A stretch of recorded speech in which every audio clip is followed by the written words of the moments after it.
Welcome to Temple Grandin School's Power of 10 video series, where for our 10th anniversary, we're creating 10 videos to share 10 insights we've gleaned from our community on a variety of topics related to neurodiversity. Our last video was 10 B attitudes for recreational activities, social norms that help us make the most of time off, such as summer and the winter holidays. You can check the video out on our YouTube channel, TG School Video. My name is Jen Wilger. I'm the co-founder and executive director of Temple Grandin School. Today's topic is Teacher Talk, 10 tips to help your neurodiverse students succeed. School is in session, and we can all use reminders of how to create positive learning environments for students. Neurodiverse students have unique needs, and by addressing those needs, we can set them up for success all school year long. At TGS, we take a team approach to creating a supportive learning environment where neurodiverse students can thrive academically and socially. Our best insights come directly from our neurodiverse students and the dedicated adults who learn alongside them every day. Their collective wisdom helps make TGS a place where our students find success.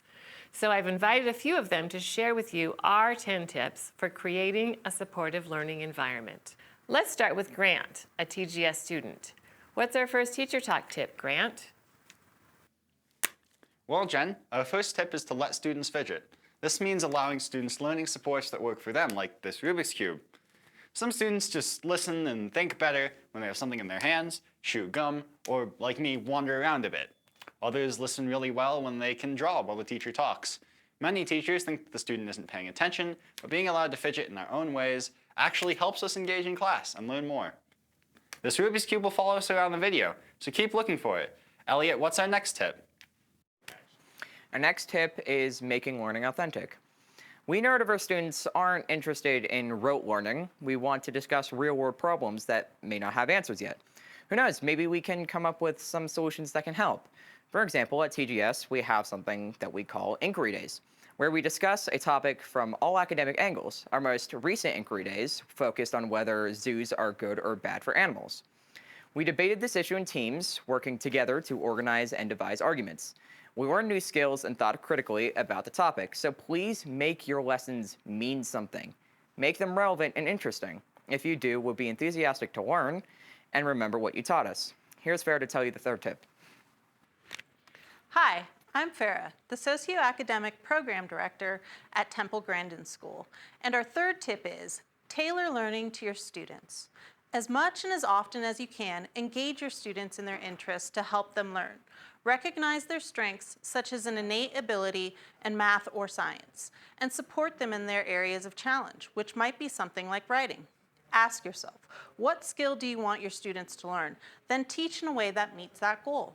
For example, you might assign a chapter of a book to read and then ask students to write about what they have read. In this instance, do you want your student to read for comprehension or for data collection? Do you want them to write a paragraph to learn writing mechanics or to show that they have read the material? Our students do best when we identify what our goals are and break those goals down into meaningful assignments, assessments, or activities. They also do well when we engage the tip Sean, our social studies teacher and student life director, is going to talk about. Thanks, Farah. This next tip is engage all learning styles. Our students learn in all kinds of ways. Some of them are auditory learners, others are more visual, some learn sequentially, others learn in random order. Many of our students are hands-on learners. I like to engage as many of these learning styles as possible. For example, I'm teaching world history right now, and I wanted my students to learn about the first civilization that created wheels. I wanted them to really experience it, so I had them create their own cars using their own fruits and vegetables. They learned how much effort it must have taken to create wheels, and I think they had fun in the process. So I encourage you to think creatively about the ways you can engage all learning styles. Here's one of my students now with tip number 5. Bjorn, look up. Hi, our Teacher Talk tip number 5 is see students as whole people. We students learn much better when we know you see us as individuals and you care about us as people. Like Sean said, you can help us learn academically by engaging our unique learning styles. You can also help us become the people we're meant to be by teaching us how to be socially. At TGS, we not only have intellect goals, but we also choose identity, interaction, and independence goals that help us improve our social skills and our executive functioning skills. When you foster healthy relationships with us and help us have healthy relationships with each other, we learn the academic content you want us to learn easier and better, and we grow as people. Lucas, what's next? Thanks, Bjorn. I'm Lucas, and I'm one of the support staff at TGS. For our 6th tip, we want to encourage you to include parent and family support in your neurodiverse students' education. Just as we talk about looking at our students as whole people, it's good to remember that they are living and learning within a family system. And if our students are neurodiverse, chances are good that their parents and families have invested a lot of time, energy, money, and love in finding the best education setting possible, which is your school. So, tap into their expertise. They know their kids best and probably have a lot of information that will help you teach their children well. They've also more than likely expended a lot of energy and experienced some scares, frustrations, and disappointments along the way. If you listen to them and support them in their challenges of parenting a neurodiverse student, you will do them a great service and probably gain their cooperation and loyalty. And you'll know how to better educate their student. Hey, Aaron, catch. Thanks, Lucas. I'm Erin, Temple Grandin School science teacher, with Teacher Talk tip number 7. Give students jobs. We know that our students' primary job is to learn, and we assign independent work to help them deepen their learning outside of the classroom. However, we want them to understand that life is bigger than homework, and that their role in making the school and their family lives run smoothly requires doing tasks that affect the whole community. So we dedicate time for the students to take care of the school building, such as cleaning up surfaces, picking up spaces, taking out the trash, and other chores. We also have our students consider how they can help people in our community, such as our farming neighbor next door and community nonprofits, such as community food shares and the local humane society. These tasks help students understand that they are part of a bigger whole, and it helps them understand that their contributions make an impact. Speaking of, here's one of our students, Ralphie, ready to contribute to this video. Got it. I'm Ralphie, a Temple Grandin School student, and our teacher talk tip number 8 is remember that everyone is working on something, including you. It's easy to think that neurodiverse learners have a lot to work on, and we do. Sometimes we get anxious and have to figure out how to make it through the day. We might get dysregulated and have to find coping strategies that work. It helps when we know that you understand we're works in progress and need your guidance and support to mature. So please, give us room as we face challenges. It also helps us to know that you too are a work in progress, that you too are working on something. Show us what it's like. Admit to us when you do something wrong or when you feel anxious and dysregulated and how you're handling it. That helps us feel as if we're like everyone else and reminds us that when we become adults, we'll still be working on something. Right, Lisa? That's right.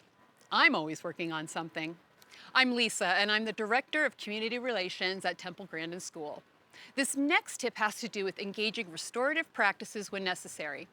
As Ralphie mentioned, we are all working on something, and we all have bad days. Sometimes we don't make the best choices. Even when we have a good reason for doing something hurtful to someone else, we need to take responsibility. That doesn't mean we have to have a punitive approach to handling a transgression. Rather, we can have a creative problem-solving conversation and allow students and adults to discuss matters. Who was harmed? How? How can amends be made? What might have motivated the person who behaved in a way that hurt someone else? Allow students to express how experiences affect them, whether they're the one harmed or the one who did the harm. See beyond someone's hurtful behavior to the circumstances that might be contributing to it. When necessary and possible, arrange for amends to be made to an offended or harmed party. It's not easy, but it can help the immediate situation It can provide people with strategies for the future, and it builds a restorative community. We're almost at the end of our list. Ricky, what is our final tip for teachers? Thanks, Lisa. I'm Ricky, and I am a student at Temple Grandin School. Our final teacher talk tip is have fun whenever you can. Whether teaching something academic or just building relationships with students, have fun, laugh, and create opportunities to be silly together. Do puzzles, play games. Not only do these activities build relationships, they offer students opportunities to develop abstract thinking and consider situations from other people's perspectives. They create memories too. Memories that students will carry with them long after they graduate. Right, Jen? That's right, Ricky. And that's Teacher Talk, 10 tips to help your neurodiverse students succeed. We hope you've enjoyed this video, and we wish you the best as you continue to create learning experiences and environments where your learners can thrive. Thanks to our staff and students for sharing these tips, and to you for joining us for this video. If you enjoyed it, please subscribe to the TGS YouTube channel where you can learn more about Temple Grandin School and check out all of our Power of 10 videos. We look forward to seeing you next time for the Power of 10.